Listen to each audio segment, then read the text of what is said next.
दूसरे चरण का मतदान हो रहा है उत्तर प्रदेश के अंदर निकाय चुनाव को लेकर। कई जगह छुटपुट घटनाएं भी देखने को मिली है। सपा और बीजेपी के बीच में तीखी नोकझोंक भी कई जगह देखने को मिली। कई जगह फर्जी मतदान को लेकर भी बात उठी है। लेकिन इन सबके बीच में सुरक्षा व्यवस्था चाक चौबंद है। पुलिस चप्पे चप्पे पर है और कोशिश यही कर रही है कि किसी प्रकार की कोई भी देखिए, हमारे पास 6 तस्वीरें भी हैं। शाहजहांपुर, गाजियाबाद, कासगंज, नोएडा, कानपुर, अमेठी की ये तस्वीरें जहां पर वोटिंग हो रही है इस वक्त, और सुरक्षा के कड़े इंतजाम किए गए हैं। लोग पहुंच रहे हैं वोटिंग करने के लिए, वोट कर रहे हैं लोग। और गाजियाबाद में की बात करें तो 32.84% वहाँ पर वोट हो चुका है और लोग अभी निकल भी रहे हैं। बाराबंकी की बात करें तो 39.34% वोट हो चुका है। लेकिन इन सब के बीच में देखिए कहीं कहीं पर छुटपुट घटनाएं भी देखने को मिली। गाजियाबाद हो, बस्ती हो, कई जगहों पर छुटपुट घटनाएं देखने को मिली है।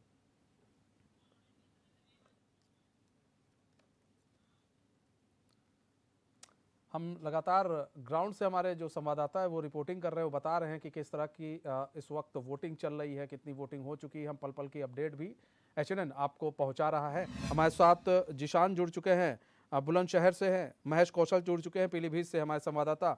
हम सबसे पहले रुक कर लेते हैं जिशान का। जिशान, क्या है, जनता क्या सोच रही है? और सबसे बड़ी चीज, अभी वोटिंग परसेंटेज की बात करें तो वोटिंग परसेंटेज कितना हुआ है? बिल्कुल देखिए सपना नहीं है तो बदनाम है। इसकी बात करें तो बुलंदशहर में 3 बजे के टाइम भी 3% वोटर जा रहे हैं और किसी बात का इंतजार कर रहे हैं नंबर आएगा और अपने पसंदीदा जो प्रत्याशी है उसको वोट देंगे। हम्म। जी मानिए। हम्म। ठीक है। और क्या सोच रही है जनता वहां पर?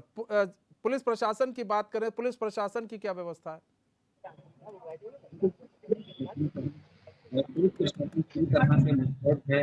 चप्पे-चप्पे पर बंदोबस्त और ऐसे लोगों का निगाह भी बना हुआ है। जिससे हमेशा होता है कि ठीक है ये जिशान, आपसे नेटवर्क थोड़ा खराब आ रहा है। हम दोबारा आपसे संपर्क कर रहे हैं। महेश के पास चलते हैं, हम पीलीभीत। महेश, कितनी वोटिंग परसेंटेज हुई अभी पीलीभीत के अंदर, और सुरक्षा के क्या इंतजाम है? देखिए मनीष जी, अभी 3 बजे तक का ही हाल है। 3 बजे तक 50.48% वोटिंग जो है पीलीभीत में हो चुकी है। सुरक्षा व्यवस्था की बात करें तो सुरक्षा व्यवस्था के लिहाज से जहां भी पोलिंग सेंटर बनाए गए हैं उन पर चप्पे चप्पे पर पुलिस बल तैनात है और खुद जिले के अधिकारी, जिलाधिकारी प्रवीण कुमार लच्छकार या फिर पुलिस अधीक्षक अतुल शर्मा लगातार मॉनिटरिंग कर रहे हैं और लगातार जो है पोलिंग बूथों का निरीक्षण कर रहे हैं सुरक्षा व्यवस्था को लेकर। अभी तक वोटिंग परसेंटेज की बात करें, कितना वोटिंग परसेंटेज हुआ है वहां पे? देखिए मनीष जी, 3 बजे तक 50.48% वोटिंग जो हम्म। का प्रतिशत है वो हो चुका है। हम्म। मतलब काफी अच्छा, अगर देखा जाए इस लिहाज से तो काफी अच्छा वोटिंग परसेंटेज चल रहा है इस वक्त पीलीभीत के अंदर। जी बिल्कुल, बहुत ही अच्छा वोटिंग परसेंटेज चल रहा है, क्योंकि जैसे कहा गया है कि पहले मतदान फिर जलपान। सुबह से ही लोग अपने अपने मताधिकार का प्रयोग करने के लिए तमाम लंबी लाइनों में लगकर अपने बारी का इंतजार कर रहे थे और अपने मताधिकार का प्रयोग किया है। लगातार अभी भी लाइनें लगी हुई हैं और लोग अपने मताधिकार का प्रयोग करने के लिए लाइनों में लगे हुए हैं। अच्छा, महेश, एक चीज और जानना चाहेंगे कि पोलिंग बूथों पर जो इंतजाम की बात करें वो कैसा है, और कहीं पर क्या कोई ऐसी घटना देखने को मिली है पीलीभीत के अंदर छिटपिट? देखिए मनीष जी, पोलिंग बूथ पे अगर सुरक्षा व्यवस्था की बात करें तो एकदम पूरी तरह से सुरक्षा व्यवस्था चाक चौकट है। पूरे चप्पे चप्पे पे पुलिस बल तैनात है। किसी छुटपुट कई घटनाएं ऐसी हुई थी, मगर तो कोई ऐसी घटना नहीं हुई जिससे पुलिस प्रशासन के लिए कोई चुनौती का सामना करना पड़ा रहा हो, और बकाया सब पूरी तरह से नॉर्मल ही चल रहा है। जी मनीष। सब कुछ नॉर्मल चल रहा है। अच्छा, एक चीज और भी जानना चाहेंगे हम महेश, कि प्रशासन है, प्रशासन ने किस तरह से देखिए, प्रशासन का अहम रोल है एक चुनाव को कराने में, तो इसको लेकर प्रशासन ने किस तरह की तैयारी की है? क्या सीसीटीवी फुटेज की भी लगाए गए हैं कि कहीं ऐसा ना हो कि भाई कुछ ऐसे उपद्रवी आ जाएं? और जो प्रत्याशी हैं उन्हें किस तरह के दिशा निर्देश दिए गए हैं?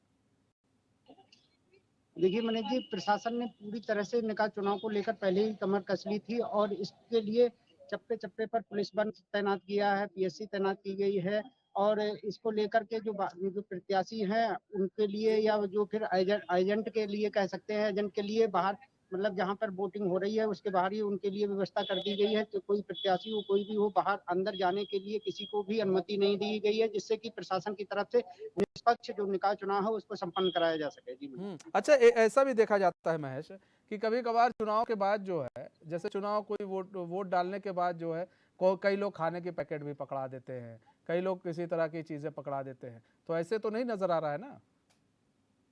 आज तो फिलहाल इस तरह की कोई भी घटना नजर नहीं आ रही। इससे पहले जो तमाम प्रत्याशी थे जिन्होंने जनसभाएं की थी, उस दौरान, तमाम जनसभाओं के दौरान जो है लंच के पैकेट बांटे गए थे, उनका वीडियो भी वायरल हुआ था, एचएनएन ने भी दिखाया था उसको, मगर आज इस तरह की कोई भी घटना सामने नहीं आई। जी ठीक है। जिशान, अ, कितना अभी वोटिंग हो चुकी है, पहले ये हम जानना चाहेंगे बुलंदशहर के अंदर, और व्यवस्थाओं की बात करें तो व्यवस्था क्या है? जिशान बताना चाहेंगे बुलंदशहर में 3 बजे जो परसेंट है 55% फिलहाल हो चुका है।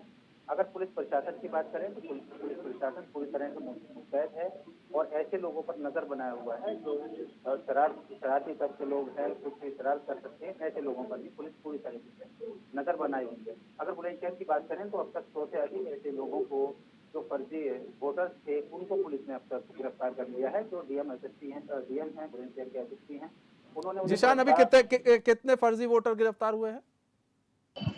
मनीष बताना चाहेंगे बुलंदशहर में फर्जी वोटर्स 100 से अधिक हैं जो पुलिस की कस्टडी में इस टाइम बैठे हुए हैं और डीएम का कहना है कि इनको शाम को जेल भेजा जाएगा। ये भी एक जिशान, देखिए बड़ी बात है कि 100 से अधिक जो फर्जी वोटर हैं वो वोट करने गए थे, उनको कहिए पुलिस ने रोक लिया, क्या किसी ने वोट डाल भी दिया था उसमें से, या फिर सबको पहले ही पकड़ लिया गया था? बिल्कुल, देखिए मनीष बताना चाहेंगे उनकी कोशिश थी कि फर्जी वोट डाल दें, लेकिन वहाँ जो एजेंट थे और पुलिसकर्मी थी, उनके जो प्लानिंग थी वो पूरी तरह से फेल कर दी। वोट डालने से पहले ही पुलिस प्रशासन ने उन्हें गिरफ्तार कर लिया और फिलहाल पुलिस कस्टडी में बैठे हुए हैं। अच्छा, पुरुषों की संख्या और महिलाओं की संख्या कितनी होगी इसमें जो ये वोट डालने आए थे? बिल्कुल मनीष, देखिए बता दें हमारे साथ मनीष एक हमारे प्रत्याशी जो सदर से हैं, सिटी से प्रत्याशी हैं हमारे साथ, दीप्ति मित्तल जी, इनसे पहले बात कर लें। आपका बहुत बहुत स्वागत है। धन्यवाद। क्या मान रही हैं, किससे अपनी टक्कर मान रही हैं? किसी से भी नहीं। अच्छा, एक बिल्कुल। कितनी खुश नजर आ रही हैं? पब्लिक का क्या रुझान है, क्या लग रहा है आपको? हर तरफ खिलेगा कमल ही कमल।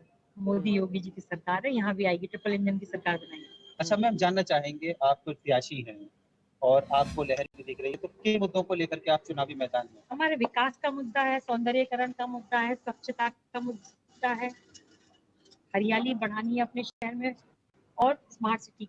जिशान, हम देखिए प्रत्याशी आपसे जुड़े हुए, जिशान हम ये भी जानना चाहेंगे जिशान उनसे, मैडम से, कि कई लोग कहते हैं कि जीतने के बाद लोग दिखते नहीं है और काम होता नहीं है, तो ऐसे में क्या अगर जीत जाती हैं तो क्या वो काम करके दिखाएंगी भी, कि या तो सिर्फ सब हवा ही है? करेंगे, ईश्वर से प्रार्थना है इतनी शक्ति दे कि मैं बहुत अच्छा, चुनाव से पहले प्रत्याशी बहुत वादे करते हैं और जीतने के बाद नजर भी नहीं आते, तो आप क्या लगता है विकास करके दिखाएंगे? की क्या जरूरत है, आगे दिखेंगे हम आपको। मनीष, ये हमारे साथ प्रत्याशी हैं जो चेयरमैन पद के लिए नहीं, कई जगहों पर ऐसा है कि लोग जो है बदलाव चाह रहे हैं, कहीं पर तो ऐसी जगह दिख रही बदलाव भी लोग चाहते हैं कि बदलाव हो, ऐसे में विकास को लेकर बड़ा मुखर हो रहे हैं आजकल की जनता। तो विकास, आपको लगता है कि विकास मतलब कर पाएगी? क्योंकि बुलंदशहर की बात करें तो बुलंदशहर में ऐसे कई जमीनी मुद्दे हैं जो अभी तक नहीं हुए हैं सही। मैं दीप्ति मित्तल हूँ और भाजपा से प्रत्याशी हूँ। कमल खिलेगा, मोदी योगी जी की जो सरकार है डबल इंजन की, यहाँ ट्रिपल इंजन में बदलेगी, और मैं कोई अध्यक्ष नहीं बनूंगी, मैं एक कार्यकर्ता बनूंगी और सबके हाथ में सरकार रहेगी। जो मेरे अपने नगरवासी है जिन्होंने मुझ पर इतना विश्वास किया है, उनसे ही पूछकर जो भी उनकी जरूरत होगी मैं उनका पूरा करूंगी जरूर। जिशान, आपको हमारी आवाज आ रही है? जिशान, आपको हमारी आवाज आ रही है? बिल्कुल बिल्कुल मनीष जी जिशान, मैडम से पूछिए कि लोग तो कह रहे हैं बदलाव की बयार बहने वाली है, और कई ऐसी जगह हैं बुलंदशहर में जहां पर अभी जमीनी रूप में काम नहीं हुआ है, तो ये काम कितने दिन में पूरा हो जाएगा अगर जीतती है अगर बीजेपी वहां पर? अच्छा मैम, एक बात और है आपसे बोलनी। जी। बुलंदशहर की जनता है वो बदलाव चाह रही है, और बुलंदशहर में अभी भी कुछ ऐसी जगह मौजूद है जहाँ पर विकास नाम की कोई चीज नहीं है। विकास वहाँ बहुत देखिए पुरानी बात धीमा को चल छोड़िए, रहा अब आगे की सोचिए। आगे विकास होगा, करेंगे। है। लोगों के सपने पूरे करेंगे। जो शहर की गंदगी है वो मेरा दूर अपना करना। सपना भी यही है और मेरे अपनों का सपना भी यही है। ये नगरवासी सब मेरे अपने हैं, उनका सपना और मेरा सपना एक ही है, मैं नगर का विकास ठीक है करूं। जिशान, एक चीज और विकास मैडम करूं। से पूछिएगा कि चुनाव ये लड़ तो जो रही है। फर्जी वोटर पाए ठीक गए है, थे उसमें एक से मिनट बीजेपी के भी जिशान मैडम से एक चीज और पूछ लीजिए। चुनाव ये लड़ रही है, ऐसा तो नहीं है बाद में पति और बच्चे वहां पर बैठ जाएंगे, उनके सीट पर काम करेंगे? ऐसा तो नहीं होगा ना? खुद जाएंगी फील्ड पर भी कि नहीं जाएंगी? अच्छा मैम, जिस तरह से आप चुनावी मैदान में हैं और बीजेपी ने आपका भरोसा जताया, लोग आपको वोट भी दे देंगे। अगर आप सियासत की गद्दे पर बैठ जाती हैं तो कहीं ऐसा तो नहीं कि आपके पति या आपकी फैमिली से कोई कुर्सी बैठ जाएगा, आप ग्राउंड पर नजर ही नहीं आएंगे? देखिए अभी तक मेरे पति मेरे साथ शायद साथ में बहुत ही कम नजर आए होंगे। मैं बहुत पढ़ी लिखी महिला हूँ, मेरे पति की मुझ पर पूरी सपोर्ट है, सभी बड़ों का आशीर्वाद है, मेरे अपने जो देवतुल्य नगरवासी हैं उनका मेरा पूरा साथ है। मैं साथ में मिलकर कार्य करूंगी। ठीक है। क्योंकि मैम ऐसा होता है ना, प्रत्याशी जीत जाता है, अभी तक उसके आपने मेरे बाद पति लोगों को मेरे को साथ कितनी कोई बार मोहर देखा? लगाना होता है, कोई साइन कराने होते हैं, तो ऐसा चेयरमैन नहीं मिलता ही होगा, नहीं। आप देखिए आगे। चलिए ठीक है सुबह से जिशान, मैं निकली हुई हूँ। ठीक है। महेश कौशल का रुख कर लेते हैं पीलीभीत से। महेश, अब बात की जाए अगर बात की जाए कि जनता किन मुद्दों पर वोट करेगी, महेश जनता किन मुद्दों को लेकर वोट कर रही है? देखिए मनीष जी, साफ तौर पर जनता का जो मुद्दा रहेगा वो स्वच्छता, सफाई और उत्तम एक नगर बनाने का मुद्दा है, और इसीलिए पीलीभीत में भी जनता लगातार परिवर्तन की बात कह रही है। क्योंकि पीलीभीत में जो भाजपा के जो प्रत्याशी आस्था अग्रवाल हैं वो कहीं ना कहीं बरेली की हैं, रहने वाली हैं, बाहर की रहने वाली हैं। इससे पहले भी पीलीभीत में जो वीडियो वायरल हुआ था, बाहरी भगाओ पीलीभीत बचाओ, तो इसको लेकर जो भाजपा प्रत्याशी हैं उनको काफी खामियाजा भुगतना पड़ रहा है, और पीलीभीत की जो जनता है वो पूरी तरह से परिवर्तन की बात कह रही है। परिवर्तन की बात कही जा रही है, पीलीभीत की जनता कर रही है। अच्छा, सवाल ये भी है कि अभी पीलीभीत में इससे पहले कौन था वहां पर, किसका शासन था पीलीभीत में, नगर पालिका में, नगर निगम में? यहाँ पर निर्दलीय जो बिमला जायसवाल हैं वो चेयरमैन के तौर पर तैनात थी। उनके पास ही ये पिछले 15 सालों से इसका पद था, और इस बार ये बड़ी बात है, बड़ी बात है, बड़ी बात है महेश। एक निर्दलीय प्रत्याशी 15 साल से वो एक ही सीट पर बैठा, ये भी बड़ी बात है। जी जी जी, कहीं ना कहीं मनीष जी ये एक बहुत बड़ी बात है कि जो लगातार पिछले 15 वर्षों से जो निर्दलीय प्रत्याशी है वो पीलीभीत की नगर पालिका सीट पर जो है अपना काबिज है और उस पर कब्जा जमाए हुए है, और इसी को लेकर तमाम जो पार्टी थी उनके प्रत्याशियों ने, तमाम जो नेता थे वहां पर तमाम जो है तरह की जनसभाएं भी की, और तमाम जो है अपने भाजपा प्रत्याशी की बात कहें तो कमल खिलाने की भी बात कही है। यहाँ पर तमाम जो नेता थे, डिप्टी सीएम की बात करें या चाहे फिर प्रदेश अध्यक्ष की बात करें या पीडब्ल्यूडी मंत्री की बात करें, तमाम लोग यहाँ पर डेरा डाले हुए थे, और इस नगर निगम की सीट पर जो है कमल खिलाने की बात कह रहे थे, मगर पूरी तरह से जनता यहाँ पर परिवर्तन के मूड में नजर आ रही है। जी मनीष, मतलब परिवर्तन दिखेगा, आप कहने का मतलब ये है कि इस बार जो है कोई सिंबल सही आएगा महेश? इस बार बिना सिंबल का नहीं आएगा, सिंबल सही आएगा, निर्दलीय कोई नहीं होगा।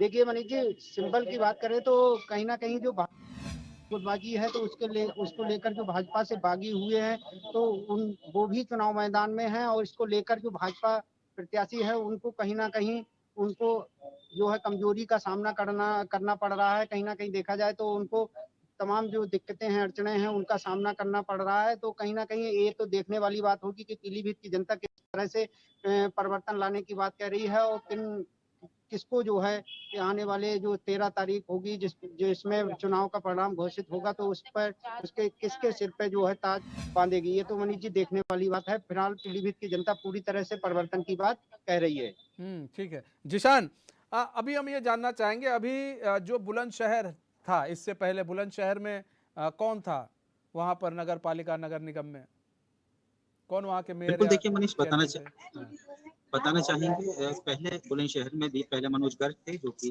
बीजेपी के ही चेयरमैन, लेकिन अब भी बीजेपी बीजेपी ने प्रत्याशी उतारे हैं जो द्वितीय अभी हमारी बात हुई थी। अब देखना यह होगा जिस तरह से लोगों का कहना है कि विकास बुलंदशहर में सही से नहीं हो पाया है। काफी गंदगियां भी हैं, रोड ऐसे हैं जो अभी पूरी तरह से जर्जर हालत में है। मनीष पता ही नहीं चलता कि यहाँ पर रोडों में सड़क है या सड़कों में रोड है। तो बिल्कुल ये बहुत देखने वाली बात होगी जिस तरह से पिछले 5 साल बीजेपी के चेयरमैन रहे और उसमें लोग बागों की शिकायत थी।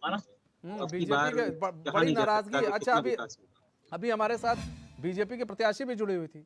वो कह रही थी जी हम काम करेंगे, हम ये करेंगे, हम वो करेंगे। यानी कि काम नहीं हुआ इसीलिए तो कह रही थी काम करेंगे, वरना वो कहती नहीं जी काम हो रखा है, हो रखा है। जहां पर थोड़े बहुत काम नहीं भी हुए होंगे तो हम करेंगे। मतलब उनको ये मालूम है कि काम नहीं हुआ है बुलंदशहर में। बिल्कुल मनीष, उनके जो बयान थे HNN को, उनके साफ तौर से यही अंदाजा लगाया जा सकता है कि पिछले जो 5 साल कार्यकाल बीजेपी के मनोज गर्ग ने करा, जो चेयरमैन रहे हैं, इनको भी लगता है कि उनके जो काम थे, कार्यकाल था, उसमें काम अधूरे हुए हैं। तो शायद उन्होंने इसलिए ये कहा कि हम उन कामों को पूरा करेंगे। लेकिन मनीष, देखने वाली बात यह है कि काम अधूरे रहे क्यों? जिस हम्म तरह से बीजेपी हम्म विकास की बात करती है, हम्म तो उस तरीके से जो विकास है वो बुलंदशहर में क्यों नहीं 5 साल के अंदर हो पाया? हम्म। तो जी। नहीं नहीं, तो क्या ये जो विकास हुए नहीं, और सबसे बड़ी चीज है काम रुक क्यों गया? बड़ा सवाल है जिशान, आपने बड़ा सवाल पूछा है, आखिर काम क्यों रुका है? और बीजेपी की सरकार सत्ता में अंदर हर जगह अच्छे से काम हो सकता था, बावजूद इसके काम नहीं हुआ।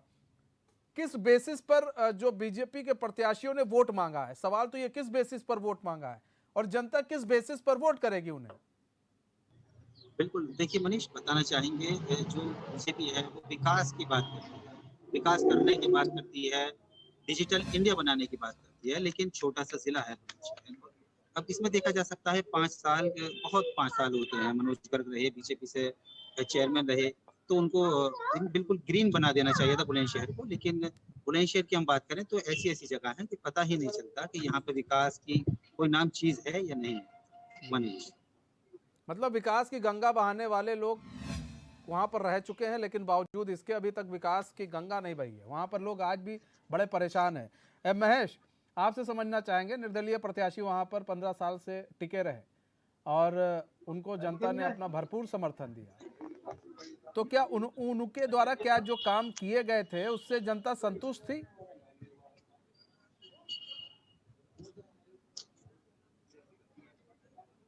प्रत्याशी थे वो अपने दमखम के साथ नगर पालिका की जो चेयरमैन का पद है उस पर तैनात थे और तमाम तरह के उन्होंने कार्य भी करवाए, मगर कहीं ना कहीं ज्यादा लंबा समय हो जाने के कारण कुछ कार्य ऐसे भी होते हैं जो पब्लिक के मन के नहीं हो पाते। पब्लिक तो ज्यादा लंबा समय होने की वजह से कुछ पब्लिक उनसे खिन्न भी है और कुछ लोग उनके साथ नए भी जुड़े हैं। पब्लिक कुछ खिन्न भी है, कुछ नए भी जुड़े हैं। जो नए जुड़े हैं उनके साथ वो समर्थन कर रहे हैं, जो खिन्न हैं वो विरोध कर रहे हैं। तो जो अगर हम विकास की बात करें पीलीभीत में, तो आपको लग रहा है सही है ना? नगर पालिका जी की जी जी तरफ से सही जो है। विकास कार्य किए जाते हैं वो विकास कार्य हुए हैं? जी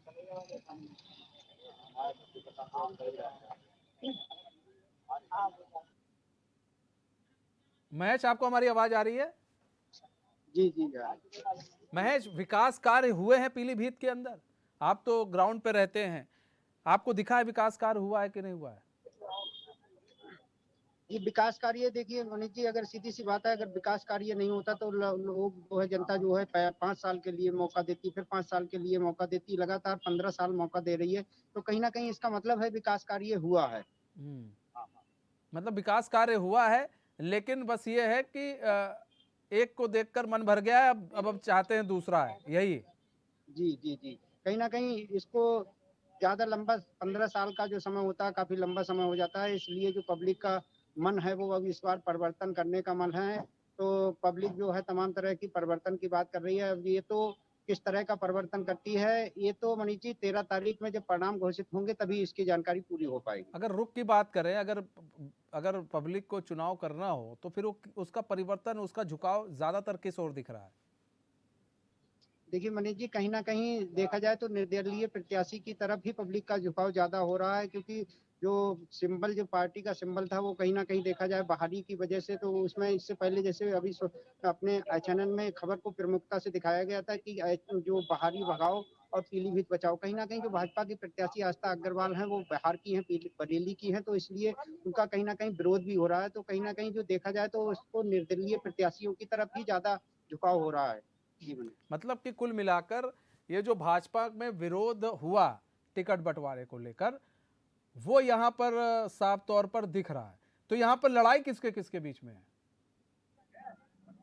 देखिए मनीष जी, यहाँ पर जो भाजपा को जो टिकट को लेकर जो गुटबाजी हुई है, तो कहीं ना कहीं जो बाहरी प्रत्याशी को यहाँ पर चेयरमैन पद का प्रत्याशी बनाया गया है, इसको लेकर तमाम तरह से गुटबाजी है। और इसमें जो है क्या कहते हैं, निर्दलीय और पार्टी के सिंबल पर ही देखा जाए कमल के फूल को, या भारतीय जनता पार्टी और निर्दलीय प्रत्याशी के बीच में ही मुकाबला पूरी तरह से रहेगा मनीष जी। ठीक है। जिशान, देखिए वहां पर सपा बीजेपी में लड़ाई है इस वक्त, लेकिन अगर झुकाव की बात करें, जनता के झुकाव की बात करें, तो जनता का झुकाव किस ओर लग रहा है? और दूसरी चीज ये है कि क्या वहां की जनता के बीच में ये सभी पार्टियां अपना ये लोग एक मैनिफेस्टो बनाते हैं, कहते हैं भैया हम ये करेंगे, क्या उसका छाप छोड़ पाई है कि नहीं छोड़ पाई है? बिल्कुल, देखिए मनीष, बताना चाहेंगे बुलंदशहर में अगर फाइट की बात करें तो बीजेपी और सपा दोनों ही घमासान इनका बिल्कुल मुकाबला देखने को मिल रहा है। लेकिन जो वोटर्स हैं उनका नहीं कहा जा सकता, क्योंकि अगर मुस्लिम आबादी में जाते हैं तो लगता है सपा आगे है, और अगर इस आबादी में जाते हैं तो लगता है कि वो आगे है। ये तो आने वाला वक्त ही बताएगा और 13 तारीख ही तय करेगी फिलहाल तो किसको सबका भविष्य कितना 13 तारीख सहारा पर टिका वोटर्स हुआ ने है, दिया। किसके सर पर